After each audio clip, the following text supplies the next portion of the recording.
Consultant અભિપ્રાયના વાટે ઉધના ઝોનમાં 50થી વધુ સોસાયટીઓમાં ડ્રેનેજની કામગીરી ટલ્લે ચડી.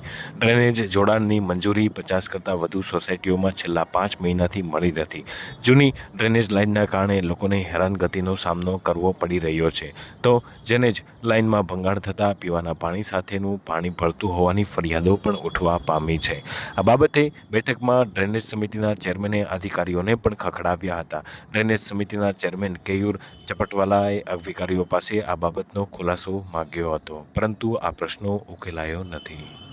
હું અજયભાઈ પંચાલ બોલું છું અને ઉધના અમૃતનગરમાં રહું છું. છેલ્લા 38 વર્ષથી રહું છું. અત્યારે અમારા ગટર લાઇનને લીધે એટલી બધી તકલીફ પડે છે.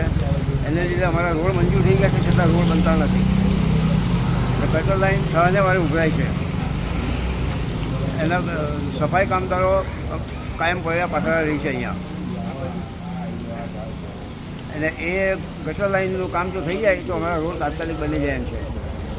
તો અધિકારીઓને નમ્ર વિનંતી છે કે ગટર લાઇનનું કામકાજ તાત્કાલિક ધોરણે હાથ ધરવામાં આવે. ગત રોજ મારા આદરણીય ગટર સમિતિના અધ્યક્ષ કેરુભાઈ ચપટવાલા એમની મુલાકાત લીધી હતી. એમને ચોખ્ખું એમની સમિતિની જે મિટિંગ થઈ એની અંદર જે મારો જે પ્રશ્ન સામાન્ય સભામાં ઊભો કરેલો છે, અને છેલ્લા 3-4 વર્ષથી નવેસરથી ગટર લાઇન, નવેસરથી પાણીની લાઇન, નવેસરથી જે આરસીસી રસ્તા બનવાના છે, આવનારા 30 વર્ષ સુધી આ રસ્તા ચાલી શકે એવી રીતેની આ પોલિસી છે. હવે જે સોસાયટીઓમાં અગાઉ પાણીની લાઇન, ગટર લાઇન જે 30 વર્ષ પૂર્ણ થયા છે કે થવાના છે, આવી સોસાયટીને ફરજિયાત નવેસરથી લાઇન નાખવાની છે. અમે 2021-22થી જ આ અરજી કરવાનું શરૂ કર્યું હતું. સોસાયટીની અરજી કરી છે, સોસાયટીના નકશા આપ્યા છે, મારું ભલામણ પત્ર સાથે આપેલો છે.